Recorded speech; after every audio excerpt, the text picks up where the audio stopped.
Trey, my man, how we feeling tonight? Hey, yeah, I'm good, man. Just weed eated what seems like 1,000 miles. So other than other than that, I'm doing all right, bro. So draft is wrapped up. There's some mixed feelings over here in the Lawrence house, that's for sure. How about the Portillo house? How you guys feeling? Feeling overall pretty good about what we were able to do in the NFL draft. Made some trades. It seemed like we were moving and trading with just about every single one of our rivals, whether it was the Niners in the second round, the Bills in the first round. I think we made a trade with the Raiders later on in the draft. Um, they're picking up the phone, so I guess we're wheeling and dealing, baby, and making some of these the best picks that were made across the board, across all 32 teams, according to a few different studies. So I'm excited to dive into what those players look like that we were able to grab in that draft and really get into it. But first, real quick, today Travis Kelce signs that 2-year, $34 million extension through 2027. Trey, that contract is going to end when he turns 38. What are your Sheesh. thoughts immediately on that? Immediate thought is he won't make it that far. This is more of a we've rounded fourth base already. This is more of a celebration run. But there's no way he makes it another 3 years, 4 years. So, uh, he's done what he can for the organization. I'm stoked for him. I think you and I were talking today with Strato and Hudson that Yeah. maybe that money could have been allocated other places, but I think there's a point in time where there's something in front of you and it's the right thing to do and you just do the right thing. And I think that's what the Chiefs did today with Travis Kelce. He's obviously a Chief for life. He'll be in the Ring of Honor, absolutely. Shout out to Tom Ali, by the way. But Yeah. future Hall of Famer, this guy is maybe labeled as the greatest tight end of all time. So when there's something in front of you to do the right thing, the Chiefs did that today with Travis Kelce. No, I love that. And the reason I bring it up is because I think it's worth talking, like rehashing what we talked about in our group chat there. Um, because of maybe some of the other implications that could come from allocating this money from a salary cap perspective to Travis Kelce. We know that there are some pending free agents here over the next year or two that could be worth extending or signing to a second contract, being a lot of those guys are on rookie deals today. McDuffie, Karlaftis, Bolton, Trey Smith, and Creed Humphrey being the big ones out of that bunch. And then a couple of veteran guys like Tooney and Reed who could end up getting a second contract in Kansas City as well. I think we were kind of talking about it where it's like, hey, this is the right thing to do, like you just said, right? I think that it's great on the Chiefs because of what he's done from a team-friendly perspective and some of his other contracts not being the highest paid tight end in most of those scenarios. But Yep. just looking at this year, Nick Bolton, Trey Smith, Creed Humphrey, all those guys set to hit free agency, and all of them, I think, are deserving of a second contract here in Kansas City. I think it's going to put us in a position where we're going to have to make some tough decisions, but I think you're in a place where maybe we can make it work. Yeah, so just specifically talking Trey Smith, Creed Humphrey, I think there's opportunity to keep both of those guys on the team for for an extension, past what their rookie deal is. So I think, and three focus guys right now is Nick Bolton, Creed Humphrey, Trey Smith. And I think the focus goes to Nick Bolton. I really honestly think something would have gotten done this offseason if he didn't battle those injuries throughout the season. If he was healthy all year, top five in tackles in the NFL. I mean, he led the league in tackles in the postseason, so we know he's still got the ability. It's just for the Chiefs. I think they're trying to figure out what the longevity of Nick Bolton is. Absolute stud, one of the top middle linebackers in the league. With the interior guys on the O line, Creed Humphrey, Trey Smith, I think there's a conversation where we could look at those guys both getting extended. And I think there's going to have to be some restructuring, where that is, I don't know. Today you mentioned Jawan Taylor. I think that's an automatic that has to happen, especially if we see the same thing out of him that we saw this last season with all the penalties. Obviously not playing up to that hype or that standard that we signed him at. And then I think a restructure from Joe Thuney is kind of needed. Maybe a 1 or 2 year deal to tack on to the end of what he's got. He could finish out the career here in Kansas City and have, he's got rings on both hands at this point, doesn't he? He's got several with Tom Brady and the Patriots, eh? He's got 2 over there, and I think 2 with us. He missed out on the 2019 ring, okay. So 4 rings for Joe Thuney, stacking up a Hall of Fame resume. Oh, 100%. I mean, he's still a top 5 guard in the league. So you look at our interior offensive line, we're a top 2 interior offensive line. You're going to have a left tackle still on a rookie deal, whether it's Wanya Morris or it's the guy we picked up from BYU. Either way, you're on a rookie deal, unless we go out and sign a Donovan Smith. But at this point, why do you do that? So I think there is opportunity to sign both of those guys. And for a couple other names that you mentioned, Reed, specifically, I don't think he's in the realm of getting an extension, just because look at what we've done in the past with defensive backs, where we draft those guys, build them for 3 or 4 years, and then kind of move on. Whereas we kind of saw the same situation with the Honey Badger, where he he played that 3-4 seasons with us. Thank you, adios amigo, and we moved on to the next guy. So whether we sign a veteran in place of Justin Reed after he moves on, I just don't see Justin Reed getting an extension to play with the Chiefs after this. Yeah, I mean, that's going to be something that'll be interesting. Here's my thought process on Justin Reed in particular, and then we'll kind of work backwards from there. Justin Reed is not quite 30 yet and won't be. I think he'll be like 27, I think is what I saw in that scenario, where he's going to be hitting free agency at the end of this season. So, where I agree with you, that's really not been the MO previously, where we're signing those guys to second contracts. Tyrann Mathieu was knocking on the door of 30 at that point when he hit free agency for us that first time around. So, I mean, there's a chance. I'm not saying it's a foregone conclusion, but there's going to be some tough decisions that are made, even with the flexibility and creativity that the Chiefs tend to have in contract negotiations, where it's like, hey, restructure here, and maybe we'll allocate this much as a signing bonus, where our cap's like $8 million, like what we saw with the Chris Jones deal, to give the team that flexibility year over year.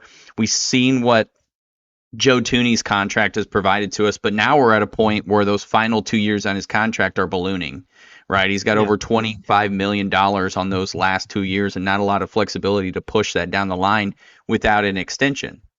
So an extension coming with Thuney, my thought process is, okay, let's say we do sign Creed Humphrey, we sign Trey Smith. Now we have 4 of our 5 starting offensive linemen on second, third contracts, and you're at a point where even if the salary cap increases, do you really want to allocate that much of your percentage of your resources to the offensive line? I mean, you're protecting a $500 million asset, so maybe you do.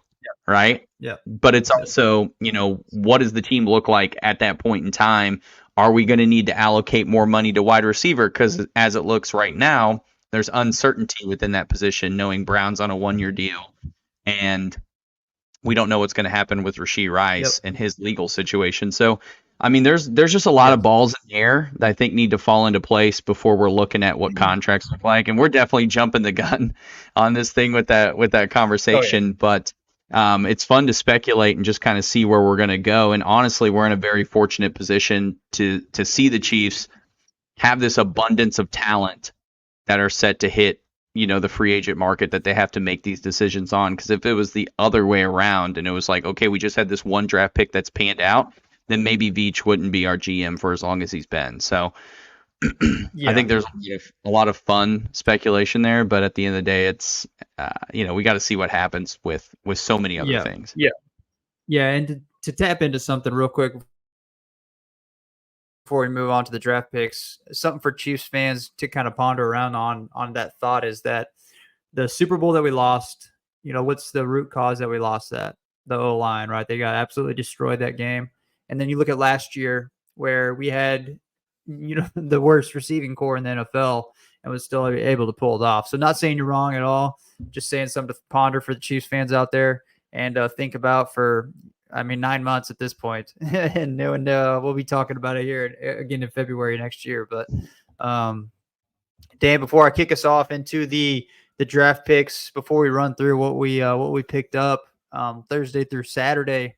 I want to give a quick shout out to the Atlas Saloon downtown Excelsior Springs. So they've been a partner with us for getting close to a year at this point, and we've known Keith and Jimmy for a very long time, since we were small young lads, and now they're cooking up some nice beers or brewing up some nice beers now there at the Atlas. I think Keith has 10 beers on tap now, all German style lagers, and he's been doing a lot of good things, and they do a lot of good things with the community as well, getting everybody engaged in the downtown Excelsior area. So there's been a lot of tourism coming in the last couple of years, and they've been a huge part of that. And the atmosphere down there is perfect for games, not just Chiefs games, but Royals games. And then soccer season's here, playoff hockey. I mean, everything. They have numerous TVs down there for everybody to hang out, drink some craft beer, and watch some sports. So make your way down there. Be sure to tell them that the Fastest 40 sent you down there. But Dan, let's bring us in with these draft picks. Let's start with number 1. What do you say? I love it, my man. Yeah, number 1, we talked about it. We got to see the live play out right as we were getting to record that last show, so that was a ton of fun getting to do that. But Xavier Worthy is selected 28th overall. We trade up from pick 32 with the Buffalo Bills. We don't have to dive into all the history behind what it looks like trading when the Bills are involved in the draft. But something important to note about Xavier Worthy, I think, is pretty cool. The Hall of Fame has already grabbed his uniform and cleats and inducted them in from the combine for that 40 time, that fastest 40 time, baby. 4-2-1. That guy's got some jets. So a lot of exciting things about Xavier Worthy, right? Just the top speed that he has, his ability to take the top off the defense, his route running capabilities. He had some questions around his hands. I think you can attribute a lot of that to an injury, but this is a guy that, if we're able to put a little bit of muscle on him, get him to, I think Veach said 175 was the ideal weight for him playing. That could be a situation where, those comps that we're getting for Deshaun Jackson could come to fruition if he's able to stay healthy in the NFL coming from the college ranks. So by all accounts, from what I've looked into, he's a good kid. He's just 20 years old, which is insane to me that he's that young coming out of college at this point. But guy can't even buy a beer to celebrate his draft experience. But really cool things for him, and I'm excited to see what he looks like in this offense. Yeah, it's going to be exciting, that's for sure. And to get the Deshaun Jackson, lateral kind of look there, especially with Andy Reid and Andy, drafted Deshaun Jackson as well. So it'll be interesting to see how he plugs into the offense, if he brings some of that old style offense that he had in Philly back into Kansas City and reinvigorates that into the offense there. So that's pretty exciting. So I think, my favorite pick so far, just kind of looking at it at a broad stroke here, is the pick 2 on Friday, which was the left tackle. I'm not even going to try to say my man's name, but Kingsley.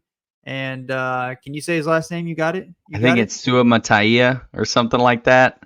Yeah, I mean, that looks right. I'm just reading it off the board here. That looks pretty damn close. So I'm going to give that one to you. But yes, points.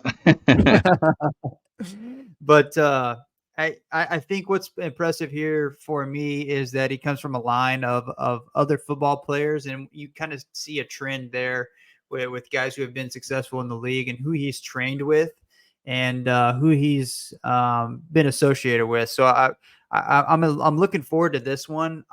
My gut feeling after Thursday was that if we didn't pick up a left tackle in that first round, that we were done and we were going to pick somebody up in free agency.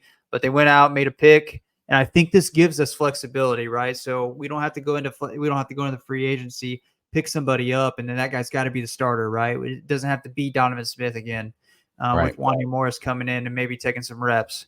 Whereas now we have competition at the left tackle between Wanya Morris and Kingsley here to say it's wide open. You get to protect the best quarterback in football and have a chance to go three-peat with this team. Who wants the job? Who's going to put the work in? Who's going to get it done, right? So I think that is going to be a huge value for the Chiefs from right this moment, or as of Friday at freaking 6 o'clock or 8 o'clock or whatever time we picked him. Right. moving on, right? So something for all these guys, and something you and I have talked about just today or yesterday, was that, once you, and specifically the skill players, right? So once you're on the Chiefs team, what's the next move? Well, the next move is to go wherever Patrick Mahomes is at and train with him, understand how he throws the ball, understand how he wants you to run that route, understand how he's reading the defense so that you can read it the same way, and be the next Travis Kelce or be the next Tyreek Hill, be that guy. So it's going to be interesting to see, how social media follows Patrick Mahomes and what the vibe is going on in this offseason. As it sits now, they've already been rocking and rolling with the vets. Oh yeah. So I look for those rookies to jump in there too. No, it's been great. Just touch on that tackle. He's 6'6", 325, got some great measurables on him, playing in the Big 12. So, he's putting that pass blocking up. They love to throw the rock down there. So it's pretty awesome. Pretty awesome seeing that we're bringing a guy of his stature in to compete with Wanya Morris. And I think it's really just going to drive the best football out of both of those guys, knowing that they're both young, hungry dogs, especially with Andy Heck, kind of steering the car down there in that position group. There's going to be a lot of great things that come of it. Healthy competition where exactly what you said, we don't have to band-aid that position with a veteran this year. I think we can roll forward with one of these young guys to kind of shoulder the load on Mahomes' blind side with the rest of our veteran offensive line group that we have in place. A couple of guys I'm excited for. At first, Jared Wiley, the tight end that we picked up in the 4th round out of TCU, I was like, tight end. He, just looking at some of his film, his body type, he seemed like he was going to be a blocking kind of tight end, maybe somebody that could rotate in for that goal line stand, come back into the fullback position and pile drive somebody into the end zone so we can get Pacheco in for a touchdown. Yeah. That's kind of what I was thinking. But then as I kind of dug more into this tight end, I got hyped up on his size. He's 6'6", 250, ran a 4.6 40, which is lightning quick for a guy in his position and for his size, where he's just going to be able to bully corners and outrun linebackers, which is pretty awesome.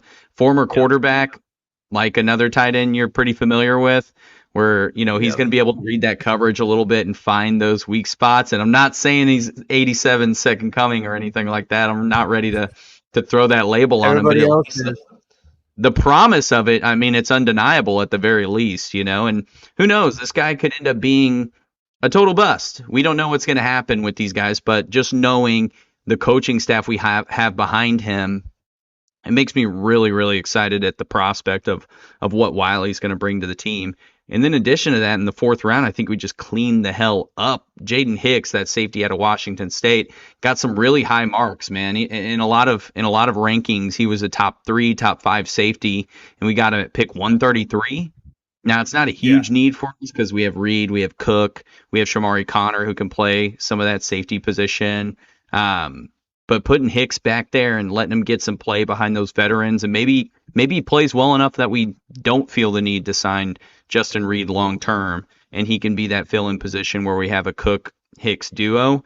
I mean, just knowing the sizing that this guy brings to the table, I think he's like 6'2", 230, 220 something. So he's he's bringing some size to that safety position. I think is going to be great for our team. So the 4th round, just kind of looking at that, I got really excited after I dug into some of the the research and the highlights and articles and the opinions of everybody out there. It got me really, really hyped up to see what Jared Wiley's going to do. Now, Trey, I know you were interested in what this means for Noah Gray.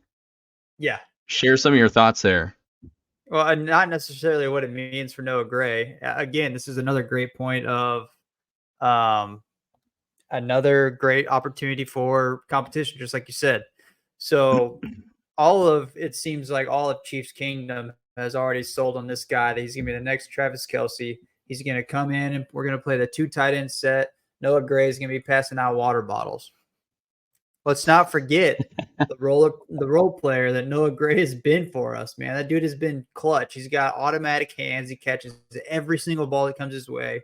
And he's really developed route running. Like, Noah Gray is a good tight end. He'd be a starter on another team. So don't want to forget what Noah Gray has brought to the Chiefs, right? And as a rookie coming in, you get drafted, you have to be able to transition that game from college to the NFL. So we can't say this guy's going to come out and be automatic, right? And I'm not dogging you at all. He might come out being a beast. He performed at the combine. He's got good tape down there at TCU. But I think we can't forget what Noah Gray's done, and we can't just place this guy on top of Noah Gray as it sits right now. But this is going to make Noah Gray better. This is going to make Travis Kelce more of a leader. He's got to lead, not just the football team, but his small group now. He's got to lead this group a little bit better. It's not like an old head, another quarterback turned tight end. And so that's my take. I don't want to forget what Noah Gray's done. He's a freaking stud. And he's going to continue to be of value to the Chiefs offense, that's for sure. Absolutely. And he took a big leap this year, man. I think there was some really great stuff that he did, some clutch catches. So it was pretty awesome. Pretty awesome to see what he's done.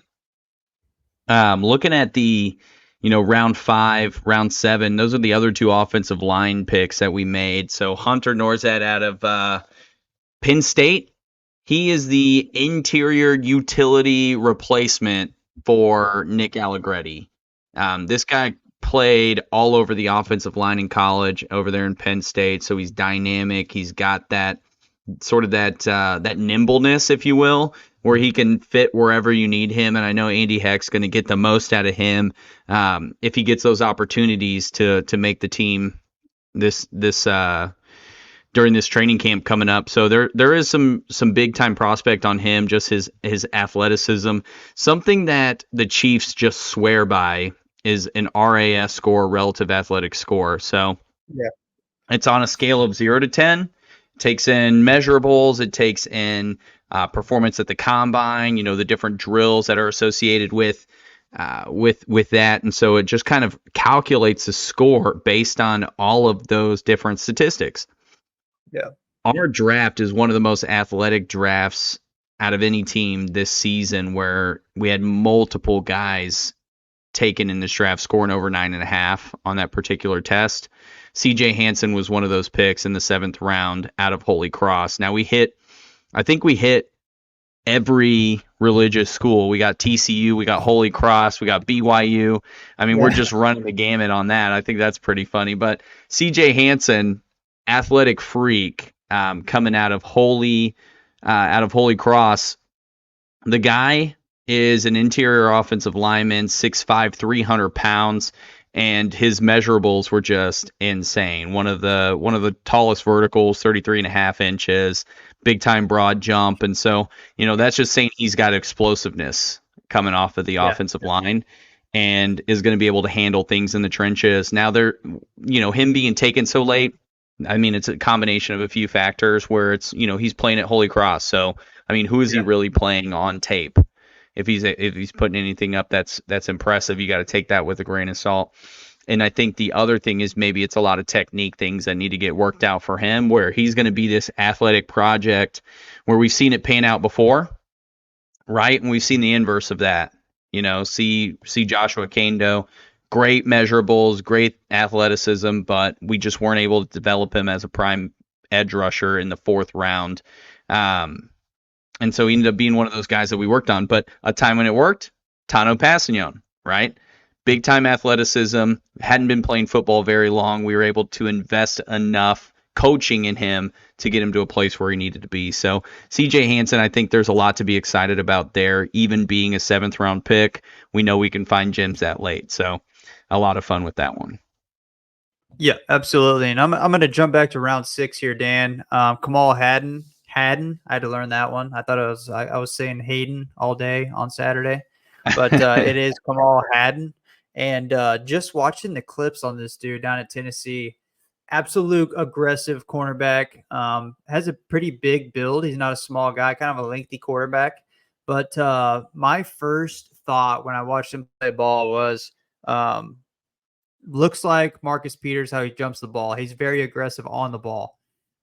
Couple things on that is that if you are not as sharp as Marcus Peters was, as being on the spot where you need to be, to pick that ball off or pick that fumble up or whatever it may be, you're going to get burnt. And so that was my second thought, was that we're going to see if he is a starter this year, if he gets into the rotation, it's going to be more of we're going to see a lot of, cover two type of defense where he's got that over the top and we can allow him to play that aggressive football, which I could see out of Spags. He like we've talked about for all offseason now, he brings guys in and puts them in the best position for them to be successful. And we could see him be a playmaker, another playmaker at cornerback. And so that's exciting at the round 6 pickup there.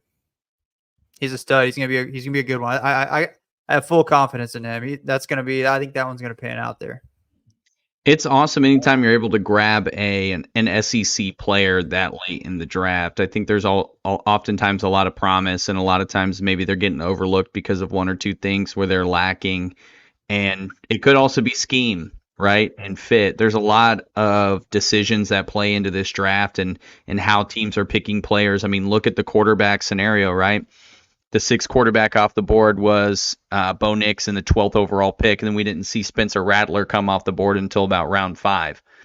So a lot of it has to do with team need, scheme, fit, all that good stuff. And so I'm excited about all of our players.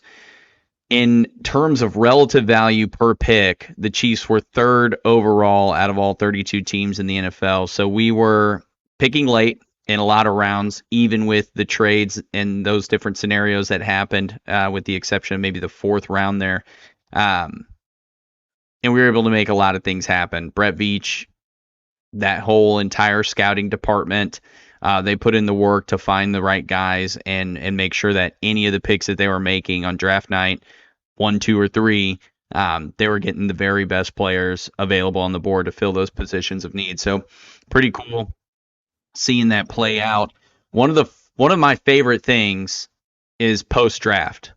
As soon as the draft ends, night 3 wraps up, they end that 7th round, and then it's boom, boom, boom. You get all these notifications on guys who are signing those undrafted free agent contracts. And one of the guys I'm super excited about, we brought in Amani Bailey. There's a couple of edge rushers and wide receivers maybe here and there that could get some play. But there's one guy in particular I'm really excited about. His name's Carson Steele. Trey, have you seen anything on this kid yet out of UCLA? Yeah, man. He runs like freaking Mike Allstott. Oh, my God. I'm so juiced up about this guy. 6'1", 225. The kid is just like mowing over Pac-12 defenders at UCLA. Yeah. And, he's listed as a running back, fullback hybrid. And it's like, we didn't have a fullback last year. And that was the first time that an Andy Reid team had not had one with Kansas City. And maybe you can include his Eagles tenure as well.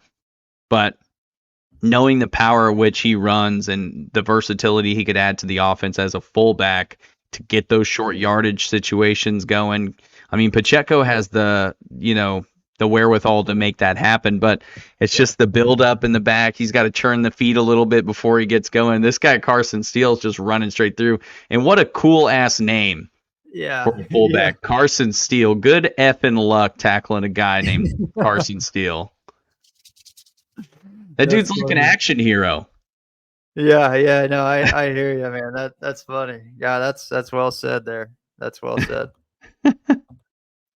But yeah, no, I agree with you. The undrafted guys, we got to experience that with Sam Webb a couple years ago here at Excelsior Springs, who was undrafted and got picked up by the Raiders and still in the league. So, but 2 other guys, excuse me. 2 other guys I want to talk about, Curtis Jacobs out of Penn State, and then Reggie Brown. Reggie Brown was out of James Madison, but he was a 1,000-yard receiver last year, kind of got overlooked down there in the Sun Belt, but played good football. And another one of those guys kind of got an opportunity to, sit back and be kind of in the back of the room, absorb everything, and then come out in the OTAs, rookie OTAs, and then they're in the fall or late summer and really kind of show up and make some damage. But Curtis Jacobs been a starter last 3 years at Penn State. So Penn State, I think you said this when we talked on Thursday night after round 1. Penn State, that's a factory for O linemen, but they're a factory for linebackers as well. And so to be a 3-year starter at Penn State, I think this is a great pickup in a position we needed to backfill a little bit. And this is one we were talking about on Saturday that we haven't picked up. And then the Chiefs go out, pick up an undrafted free agent, and kind of fill that gap and let a guy sit behind 3 stellar, linebackers that we got right now. Hell of a rotation. So it'll be interesting to see who he can produce as well. No, it's gonna be interesting to see what these UDFAs come out and do. Usually, Andy Reid is able to pull the most out of those kinds of guys. We've seen it with guys like Dan Sorensen previously, where they've been able to make some noise and come in and at least play, fill a role on the team in some capacity, even if they don't become this big time star. They're still getting opportunities to make plays happen for the team. So a lot of fun. I am very happy with what we've done in the draft. I think what we're going to see moving through the summer is going to be, using the rest of that $20 million in cap space with some of the big time free agents that are available and filling in those few gaps that we might have left on the roster. So overall, very successful 2024 NFL draft for the Kansas City Chiefs. By most accounts, they're top 5, top 10 in the NFL in terms of what they were able to do with their opportunities. So really excited. Yeah. So looking forward here in the next couple of weeks, we got the schedule release, the full schedule release with dates and times, and we'll understand, where the Chiefs are going to play, when, and who, and we'll be able to schedule that away game that we're going to travel to, Dan. I can't wait, brother. I am super excited until we get back on here to talk through some more of the off season with you. Appreciate y'all listening. Make sure you follow the show on all social media at @thefastest_40 on IG and X. We'll see you guys next time. Peace. Let's go Chiefs.